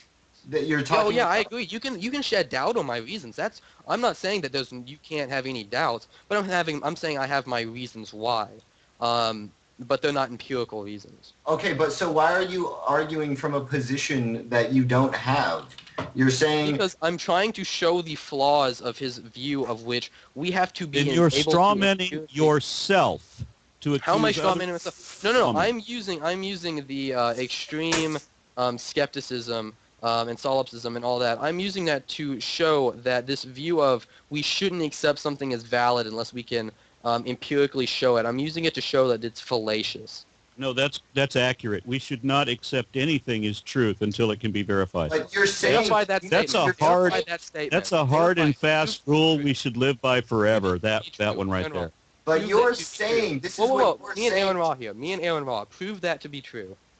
Prove But what this to is be what you're saying, James. That You're saying statement. I don't hold to that view. You're saying I don't hold to that view. So you're saying you hold to a view that you think is fallacious. No. I'm not saying that. Oh, wow. Okay, That's no. exactly what you said. No, I didn't. Listen, I want to go James, back and- James, are you? What is your view? What is your real view? About what? Well, because you said that an anti-empiricism view is not what you actually hold, correct? Anti-empiricism, as in empiricism being we can only accept something as true if it's empirically and verifiable. Can you No. just say what you believe? Because you Yeah, are that's what we're asking. We're We're asking- tired are of hearing very what you're good at not using- saying. Okay, well, You are first off, very I want to good address at something using that words to AronRa say just nothing. said. Go And he ahead. dodged it Can we very hear what artfully. you I will have are to- saying? Tell me what your position is so that we don't have to listen anymore to what you're not saying. Okay, I will. One moment. One thing here. You said, and I probably should have started with this. You said that in order for us to accept something as true, it needs to be empirically verifiable. Empirically verify the truth of that statement. It can be demonstrated. No. How? I In got order nothing to accept out of something that. as true, what we should, in order to accept something as true, we should be able to empirically verify it. Prove the Other truth. than You of mean that you statement. want us to use He's empiricism not on a saying statement? That statement is true, though. He's saying that that's a properly basic assumption. And for someone that used that word earlier, you don't seem to know what that means philosophically. It's an assumption that underpins logic. What logic he accepts. Logic is a process, sir. It is not a thing. Okay, yeah, Yes. I know. And Now, but your no, but the problem here conclusions- is he's saying he made a proposition. His proposition is we should not accept a proposition No, as that's valid an unless we can assumption. verify it. That's an assumption, not a proposition. But it's still a proposition. No, it's not a proposition. It It's is. an That is literally textbook Assumptions proposition. are not propositions. Do you know the difference between a proposition and an assumption? I know what an assumption is. And then Okay, he is but using that is- as an he's axiomatic saying- he is putting forth this idea that we should not accept something as valid unless we can empirically prove it. Yes, that is And the called an problem here axiomatic is it's assumption. self-refuting. We have to imply that statement to itself. And Why- it kills itself. Why did you? Wait. You understand that if your conclusions are provisional on what can be verified, you don't have to make a conclusion unless you have conclusive evidence. You don't have to state a commitment to a belief. You can keep your mind open to that. Yeah, I know. But I want And I that's want you to why answer it's the question. not Could you please self-refuted. Could you empirically verify the statement you made, please? 'Cause Yes. I'm Is it confused. ever... Okay, I can do it with a series of questions, I'm sure. Is it ever wise, under any circumstances you can get, when we should believe something said by someone else without question? Was I just kicked from the call? No, you're Oh, still I'm here. sorry. I heard a ding on my computer. I don't know if my internet cut out. Okay. Could you repeat that again, Aaron? Just so we'll make sure on what we're proving here. Could you, again, I want to make sure we're on the same page. Provide to me what you are arguing for right now, because I want to make sure we're on the same page. Okay. What statement are you seeking to verify? I was stating the simple, obvious fact that you should not ever accept as truth anything that cannot be verified by any degree at all. Oh, no, okay, but you said If it empirical cannot- evidence before. If it can't, well, no. Let me clarify something else here, just so that it doesn't come up again. Okay, just to make this easy. Proof is an overwhelming preponderance of evidence. You got that? Proof is something mathematical, such as 2 plus 2 Except in a equals 4. court of law, which is in the context that creationists use when they argue this point. I don't use that point. Proof So in that context, proof becomes. In that I context, don't use proof as a large amount of evidence. So that's I don't use that definition. So I'm can not you prove that That's God the is legal true? definition. Stop. Okay. Now, That's the. Aaron Can you Rock. accept that it is not possible to prove anything, which is what I guess your argument has to depend on. But I'm going to continue with this definition anyway, just so that you understand it. In the legal context, proof is an overwhelming preponderance of evidence. Second definition, what is evidence? Evidence is a is a fact or facts which are exclusively concordant with only one available option over any other, which means that a fact that is concordant with either of two mutually exclusive positions obviously can't be counted as evidence of both of them. It can only be counted as evidence of one of them. Okay. So I wanna facts, clarify you can't say we're both looking at the same evidence. That argument is invalid. If it is evidence of one, evidence is a collection of a body of facts which points to a certain proposition being true. Okay? Right, and for purposes of clarification, just so that you understand why you can't claim the same evidence for two mutually exclusive conclusions, logically they can't be. So, to clarify the definition better than most dictionaries would, evidence is only facts which are concordant with only one available option over any other. But you can have the same piece of evidence can't be true of two things at the same time. Facts, what? Well, let's back up here. No. Can I finish so that James, I don't want to go down a rabbit hole. James, let me finish. It's just three parts. But you're going down a rabbit hole. I want to clarify because I think we actually agree on a point here, and I don't want to misrepresent. A while ago, the first thing that got me started on this is you said we shouldn't accept something unless it has empirical evidence. But a while ago, you said just reasons to believe it. And I want to know which one is it here we're arguing. Because I'm fine with saying we shouldn't subscribe. That's what I'm trying to answer for you now. That's what I'm trying to explain. Okay, well, right it's now. Very simple. It should take maybe two sentences. Yeah, it should. If you would stop interrupting me, I might even get to the end of it. It's only a single sentence. Facts are a point of data which are either not in dispute or are indisputable in that they are objectively verifiable. You accept this so far? Okay, well, facts are things that are objectively true. James, he's asking if you accept his proposition. I'm clarifying statement, I'm saying the facts are statements about reality that are objectively true. Can we agree on that? How do you know they're objectively true, though? No, that's an epistemological question. I'm saying that's why I said the facts are. You can use facts in a hypothetical situation also. So that's why a fact is a point of data that is either not in dispute or is indisputable in that it can be objectively verified. Okay, well, something can be not a fact and nobody's disputing it.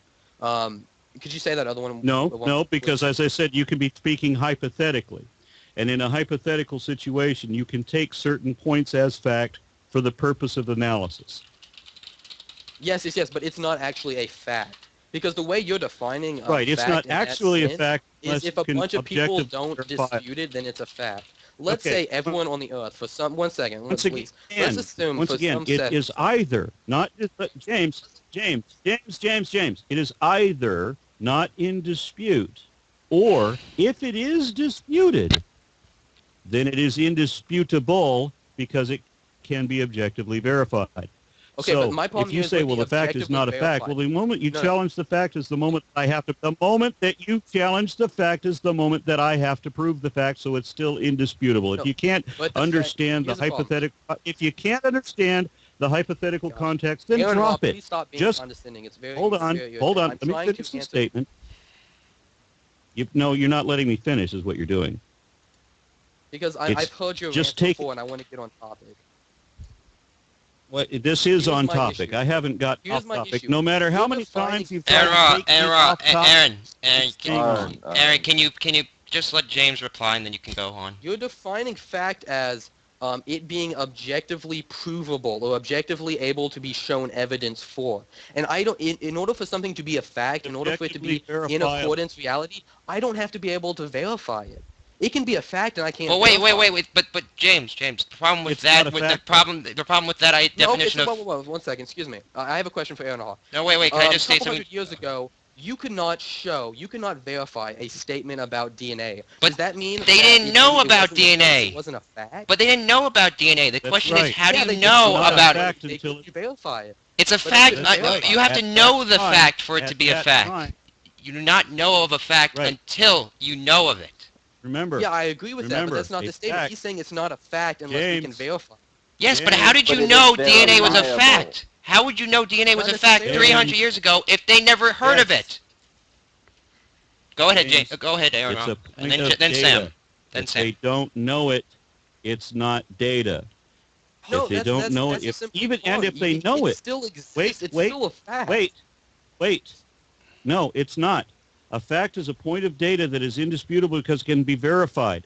If you believe something and you can't verify it, it's not yet a fact. Oh, yes, it is, because it's a No. true proposition in It accordance may with be a reality. reality. It may be a reality, but it's not yet a fact. Go ahead, Sam. That's just blatantly wrong. So you're telling me hundreds of years ago it wasn't a fact that we had? No, to no, James. No, He's no. saying they did not know it was a fact because they did have no knowledge of DNA. They did not know of DNA. That's the problem. Okay, Right. but It they has couldn't to be. verify it. It has to They be. did not know how to verify it, objectively- though. It has to be objectively verifiable. That's Now, blatantly if it- wrong. You don't have to and be it able is a to point of verify it. data. There are things. Right. There It are is things a point that. of data. So if it happens before anybody knows about it, nobody knows about it, we can't call it a fact yet. It may be a But if it reality. happened, it's a fact. If it happened, it It's doesn't not- matter what anybody knows about it.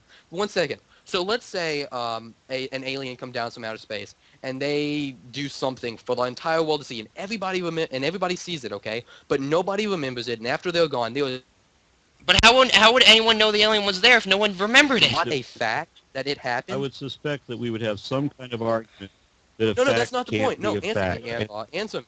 Is it a fact that it happened? How do you No. know it happened, though? Is it a fact? It's not a fact? But Right, how do it's you not a know fact. it's a fact? How do you know? You're Right. You're It mixing may up. be. Wait, no, wait, I'm not wait, talking epistemology please. here. Sam, go may ahead. have, it may have actually happened, but regardless whether it actually happened, it cannot qualify as a fact because it's not a point of data that we can verify. It may be a reality, and part of that reality may be the fact that it is unverifiable, but that's what prevents it from being a fact. Okay, Sam can go since he's been waiting. I think, the first thing is that we're not differentiating what is true and what is a fact, and I think that's what's being debated. And that's a problem with your approach, James, is that you are saying that a fact is equivalent to a truth. I don't think, correct me if I'm wrong, Aaron, I don't think you're saying that. What you're saying is that a fact is something that is verified, but something that is not a fact may yet be true, but it is not a fact until it's verified. I think we should move on. That's right. And actually, we should actually move Well, I on. actually have And to go. I think James, you guys I mean, will lead this a semantics discussion. is good, but it's not. Okay, why? Do you want to? I mean, James, if you want to be on here, you should you should try to listen to other people. I've been very patient, and I've been I would like to patient know, myself. not by any definition of patience. I would but- also suggest if you're going to have somebody that relies on solipsism like this, that it should not be multiple people trying to reason with him. It needs to be a line of reason delivered by only one person systematically. Indeed. And And I'd like to DPR say Jones. DPR should go next. Yeah, DPR Jones wants to say something. That's very kind of you. I've been biting my tongue a little bit. James, I'm genuinely, I'm trying to understand your point. And please answer this, because it seems as if, from what I'm hearing, you're sort of like almost arguing sort of like two different contradictory points. You are saying in one breath, we can't really know anything We can't rely on I have evidence never to... said that, but I can see this Okay, isn't getting right. anywhere, and I have studying to do. But you I thank did you say all that. for the discussion. I'm not going to be drawn in. I You appreciate did the discussion, actually say everybody. that. I appreciate the discussion. When I this- do have to get to my studies. Thank you. All right, well, good. When this goes up on video, make sure everybody replays when he did actually say that. Replay it about 5 times Everybody so that go everybody can for see it. that he did say Make a little clip, make it into a song, throw some techno in there. You guys go for it. Everybody have a great night. I just don't understand. Like to me, the argument just seems. If I could just finish my point, just so that when he makes a response video, when this is posted on YouTube, so he understands the point I was making, he seemed on in one breath to be suggesting that you couldn't know anything, and how do we know? The question of how do we know anything, which I think is a perfectly legitimate question to ask. But on the other hand, he seemed to be saying that there were certain things that you could know, and all I was trying to ask was, what is the difference, James? How on one hand you can say that you can't know anything, but you're saying that we can know something. That's all I was trying to clarify.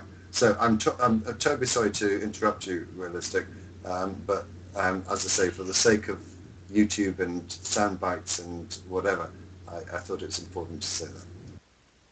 Well, I mean, yeah, and I don't disagree with what you said. I feel like the idea was like, okay, we are all going off the fundamental assumption that we can know something about the outside world, or that the outside world does exist, and he's bringing into question whether or not we believe that. And this is the crazy thing. He seemed at some stages to be saying, yes, you can know something about the outside world, the reality of the universe or whatever. But at other times he was simply saying, no, you can't know anything. How can you know anything? And using the sort of like solipsistic sort of like argument. And this is what I didn't understand. I listened to him for what? The best part of 45 minutes? I still do not know what argument he was actually trying to advance. And I was being terribly patient and trying to understand his argument, and I still do not. But I will tell you this, James, this one's for you. This is your soundbite to use in your video that you'll do, I'm sure, to say that we're all awful to you.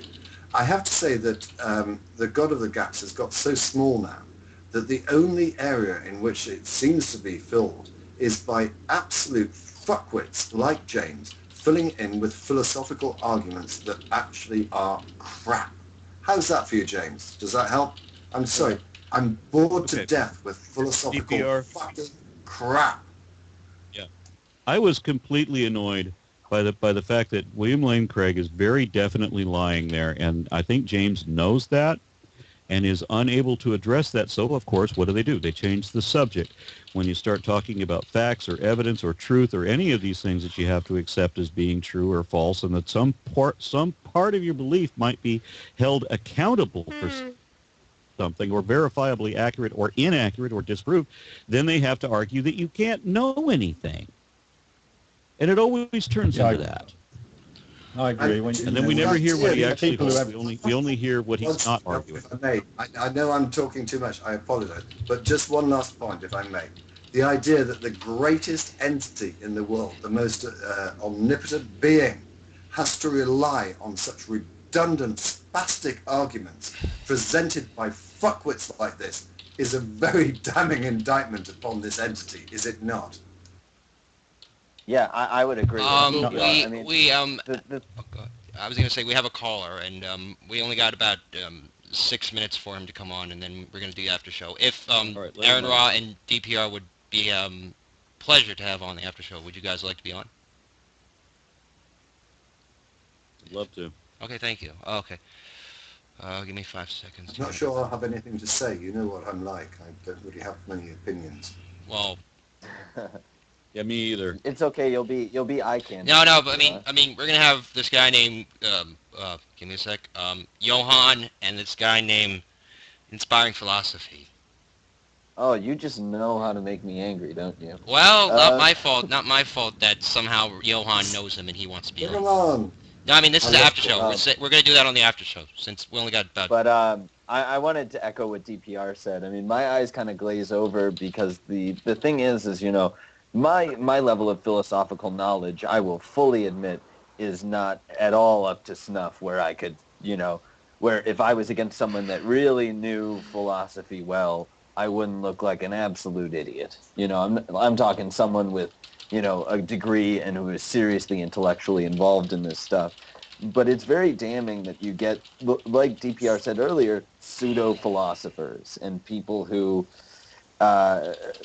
essentially know a few words and a few catchphrases by which they can argue, and then, they think that they've proven that the universe is whatever they want it to be. It annoys the hell out of me, personally. I think, I agree. and thank you for the kind words. Okay. I think, what frustrates me is that, and this is one thing that, if you'd been reading the comments that I was posting, it's the one thing that I kept on going about, where is his evidence? And this is what frustrates me about people like James, that they come on and the basis of their argument is to try and undermine anything that you say. They do not present anything at all as evidence, and when they they just simply don't, and all they can do is, yeah, but can you be sure about that? I mean, this is sort of like goes back to the Sci-Ten-Grubenkate presuppositional sort of like nonsense. I made the statement. I made the statement that you should never. You can actually say anything for certain, but they never themselves present anything certain, except in the case of Sci-Ten-Grubenkate, who says, "Well, I know it's certain because it's been revealed to me in such a way that I know it's true." And when you ask him, "How has it been revealed to you in such a way? Tell me about that," he says, "It's been revealed to me in such a way that I know it's true." That is the extent of his argument, James's argument, and other pseudo-philosophical wankers like James. I'm sorry for the language, I know it's not showing. Can we let Neo go? Because we only got about 4 minutes until we do final statements, and then we'll have a 10-minute break for you guys to do whatever you have to do. I just want to say that the arguments that AronRa and DPR were actually making there were completely sound. Usually when you go up against somebody that is that type of mindset that basically is nothing but a straw man, evidence isn't something that you're going to actually see coming from him. It's basically just going to be the dogmatic principles coming from Hovind that you'll be seeing from... It really gets under my skin when you actually see somebody like that trying to hold his own when you are putting evidence to him, yet he's not actually grasping it, which is... It can get frustrating after a while. What you actually saw was happening with DPR and AronRa. It wasn't sinking into James himself, and it's like talking to a brick wall at times. Holy shit! When they ask a question, and the reason for asking the question is to get the guy to think, to try to formulate a line of reasoning, and then the question is answered not with an answer, but with, well, this is just a straw man. No. Answer the question and you'll understand, because he could have answered the question regardless whether he thought it was a straw man or not, and then he should see the error in it. Yeah, the point was he kept harping on about philosophy, yet wasn't able to debate any hypotheticals. He wasn't willing to enter into any debate at all. He just wanted to cast down his own stones and have people read the runes off them. Yeah, but just the argument was fallacious. Did you not realise how many times he used the fallacious word? I think he was into fellatio. He almost used it as much as straw man, but anyway, I'm sorry to interrupt. Yeah, but just trying to use philosophy as his evidence itself with no backing supportive scientific documentation to it, and considering philosophy by itself a science, was completely ridiculous. Fallacious. I think I'll use this in my closing argument as well. I was just going to say that for 2,000 years, Christianity has been splintering into 40,000 different sects based on arguing over the meaning of the words in the Bible. They're now, in the 21st century, the only way they can find to defend their belief is arguing over the words in the English language. That sums it up really for me. Can we start with closing statements? Because by the time we're done, we'll have a... Yeah, so, Neo-Atheist, yeah, go ahead. Just as that argument that he basically was trying to state was what really got to me, that he was just trying to use philosophy by itself as evidence without any scientific documentation or just any truth to it, and just considering philosophy itself to be a sound argument was just an atrocity and basically a bad platform to build for a debate. But that's just my opinion on it. I thought it was just, I mean, when we talk about, as you said, the truth, right? There's got to be a way to determine whether something is truth, and he wouldn't accept that. Because, I mean, think about it. Any admission that he makes that there is a way to determine whether something is true or not, his whole argument, everything that he bases his belief system on collapses with that point.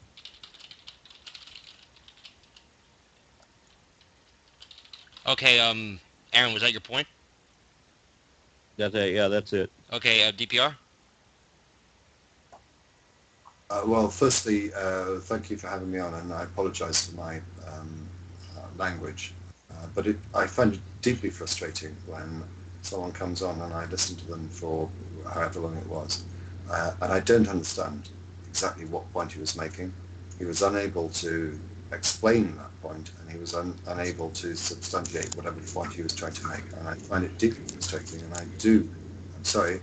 find this sort of like philosophical claptrap utterly irritating. Do not get me wrong. I do not despise philosophy if you define philosophy as thinking and questioning. I positively encourage that.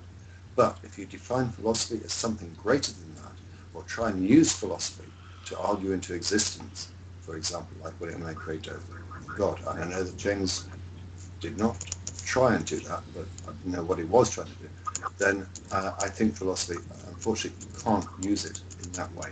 It's a nonsense, and the God of the gaps now, unfortunately, seems to be, as Board pointed out, left with semantic arguments and philosophical claptrap. Neo, can you please fix this so your speakers do not hear you typing, and Board to Bits, and then Realistic Nihilist, and then Sam. Oh, I did mine really. Oh, okay. So, yeah. So Realistic Nihilist. Well, I've come to this conclusion recently. I actually had a really long philosophical discussion that delved into a lot of principles when I was on Brett Keene's show, and I came to the conclusion that I've been thinking, like, I like to think of myself maybe arrogantly and maybe incorrectly as like really philosophically inclined, and I spend a lot of time thinking philosophically. But I've come to the conclusion that just these arguments have been made, and just when I thought I had an original argument, I posted online, and then I do some more research, and I realized that these arguments, these philosophical arguments against God, have been made, and the fact remains that in the end, empiricism has given us the fruits of the computers that we're on right now. Our scientific knowledge has given us what we have. So be it a philosophical giant as you are, it's given you nothing. And he likes to say it's the science of philosophy or the philosophy of science, and it's just a cop out. It's just a cop out to say, oh well, my little niche trumps yours, but it really doesn't, and it doesn't simply because of the fact that these arguments have been made thousands of years in the past. I mean, I remember there was one instance in which Socrates was doubting the force of gravity and how fast it pulled down, and there were scientific experiments that showed that a larger object does not fall at any greater rate than a smaller object, and thereby by confirming the force of gravity. And philosophy was wrong about that. It was straight up wrong in that instance, and that's all I have to say. You can't do anything with it except for think about it to yourself, and it's a great tool for that. Okay, Sam, you got 1 minute. Yeah, sorry, I don't know what I can say that hasn't. Yeah, I don't know that's fine. I don't know what I can say that hasn't been said already. I would just say that you should always be skeptical of your own reasoning at all times and try to think through things as much as possible, because I've found myself to be wrong on many occasions, and I pride myself on being more critical of myself than anyone is of me, and I would wish that a lot more of the world was that way. The only thing I have to say is pretty much I didn't like James's misconstruing of the word fact, saying that you cannot know, thinking that if it's a fact is something you have to know, which you do. It is a fact. You don't know it's a fact if you don't know it. And this is the end of the episode, and we'll be back in 10 minutes for an after show. So see you then. Signing off.